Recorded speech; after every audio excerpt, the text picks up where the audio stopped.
کلام مقدس نئے عہد نامہ میں سے مقدس مرکز رسول کی انجیل اس کا 11واں باب۔ یروشلم میں شاہانہ داخلہ۔ جب وہ یروشلم کے نزدیک زیتون کے پہاڑ پر بیت فگے اور بیت عنیہ کے پاس آئے تو اس نے اپنے شاگردوں میں سے 2 کو بھیجا اور ان سے کہا کہ اپنے سامنے کے گاؤں میں جاؤ اور اس میں داخل ہوتے ہی ایک گدھی کا بچہ بندھا ہوا تمہیں ملے گا جس پر کوئی آدمی اب تک سوار نہیں ہوا، اسے کھول لاؤ۔ اور اگر کوئی تم سے کہے کہ تم یہ کیوں کرتے ہو تو کہنا کہ خداوند کو اس کی ضرورت ہے، وہ فی الفور اسے یہاں بھیج دے گا۔ پس وہ گئے اور بچے کو دروازہ کے نزدیک باہر چوک میں بندھا ہوا پایا اور اس نے کھولنے لگے، مگر جو لوگ وہاں کھڑے تھے ان میں سے بعض نے ان سے کہا، یہ کیا کرتے ہو کہ گدھی کا بچہ کھولتے ہو؟ انہوں نے جیسا یسوع نے کہا تھا ویسا ہی ان سے کہہ دیا اور انہوں نے ان کو جانے دیا اور اپنے کپڑے اس پر ڈال دیے اور وہ اس پر سوار ہو گیا۔ اور بہت لوگوں نے اپنے کپڑے راہ میں بچھا دیے اور اوروں نے کھیتوں میں سے ڈالیاں کاٹ کر پھیلا دیں، اور جو اس کے آگے آگے جاتے اور پیچھے پیچھے چلتے آتے تھے پکار پکار کر کہتے جاتے تھے، ہوشنا، مبارک ہے وہ خداوند کے نام سے جو آتا ہے، مبارک ہے ہمارے باپ داؤد کی بادشاہی جو آ رہی ہے، عالم بالا پر ہوشنا۔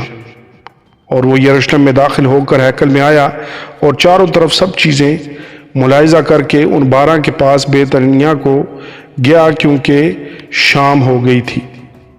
یسوع انجیر کے درخت پر لعنت کرتا ہے۔ دوسرے دن جب وہ بیت عنیہ سے نکلے تو اسے بھوک لگی، اور وہ دور سے انجیر کا ایک درخت جس میں پتے تھے دیکھ کر گیا کہ شاید اس میں کچھ پائے، مگر جب اس کے پاس پہنچا تو پتوں کے سوا کچھ نہ پایا، کیونکہ انجیر کا موسم نہ تھا۔ اس نے اسے کہا، آئندہ کوئی تجھ سے کبھی پھل نہ کھائے، اور اس کے شاگردوں نے سنا۔ یسوع ہیکل میں جاتا ہے۔ پھر وہ یروشلم میں آئے اور یسوع ہیکل میں داخل ہو کر ان کو جو ہیکل میں خرید و فروخت کر رہے تھے باہر نکالنے لگا، اور صرافوں کے تختوں اور کبوتروں اور کبوتر فروشوں کی چوکیوں کو الٹ دیا، اور اس نے کسی کو ہیکل میں سے ہو کر کوئی برتن لے جانے نہ دیا، اور اپنی تعلیم میں ان سے کہا، کیا یہ نہیں لکھا ہے کہ میرا گھر سب قوموں کے لیے دعا کا گھر کھلائے گا؟ مگر تم نے اسے ڈاکوؤں کی کھو بنا دیا ہے۔ اور سردار کاہن اور فقی یہ سن کر اس کے ہلاک کرنے کا موقع ڈھونڈنے لگے، کیونکہ اس سے ڈرتے تھے، اس لیے کہ سب لوگ اس کی تعلیم سے حیران تھے۔ اور ہر روز شام کو وہ شہر سے باہر جایا کرتا تھا۔ انجیر کے درخت سے سبق۔ پھر صبح کو جب وہ ادھر سے گزرے تو اس انجیر کے درخت کو جڑ تک سوکھا ہوا دیکھا۔ پطرس کو وہ بات یاد آئی اور اس سے کہنے لگا، اے ربی، دیکھ، یہ انجیر کا درخت جس پر تو نے لعنت کی تھی سوکھ گیا ہے۔ یسوع نے جواب میں ان سے کہا، خدا پر ایمان رکھو، میں تم سے سچ کہتا ہوں کہ جو کوئی اس پہاڑ سے کہے تو اکھڑ جا اور سمندر میں جا پڑ، اور اپنے دل میں شک نہ کرے بلکہ یقین کرے کہ جو کہتا ہے وہ ہو جائے گا، تو اس کے لیے وہی ہوگا۔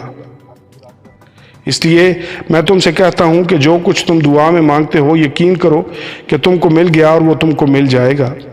اور جب کبھی تم کھڑے ہوئے دعا کرتے ہو، اگر تمہیں کسی سے کچھ شکایت ہو تو اسے معاف کرو، تاکہ تمہارا باپ بھی جو آسمان پر ہے تمہارے گناہ معاف کرے۔ اور اگر تم معاف نہ کرو گے تو تمہارا باپ جو آسمان پر ہے تمہارے گناہ بھی معاف نہ کرے گا۔ یسوع کے اختیار پر اعتراض۔ وہ پھر یروشلم میں آئے، اور جب وہ ہیکل میں پھر رہا تھا تو سردار کاہن اور فقی اور بزرگ اس کے پاس آئے اور اس سے کہنے لگے، تو ان کاموں کو کس اختیار سے کرتا ہے، یا کس نے تجھے یہ اختیار دیا کہ ان کاموں کو کرے؟ یسوع نے ان سے کہا، میں تم سے ایک بات پوچھتا ہوں، تم جواب دو تو میں تم کو بتاؤں گا کہ ان کاموں کو کس اختیار سے کرتا ہوں۔ یوحنا کا بپتسمہ آسمان کی طرف سے تھا یا انسان کی طرف سے؟ مجھے جواب دو۔ آپس میں کہنے لگے کہ اگر ہم کہیں آسمان کی طرف سے تو وہ کہے گا، پھر تم نے کیوں اس کا یقین نہ کیا؟ اور اگر کہیں انسان کی طرف سے تو لوگوں کا ڈر تھا، اس لیے کہ سب لوگ واقعی یوحنا کو نبی جانتے تھے۔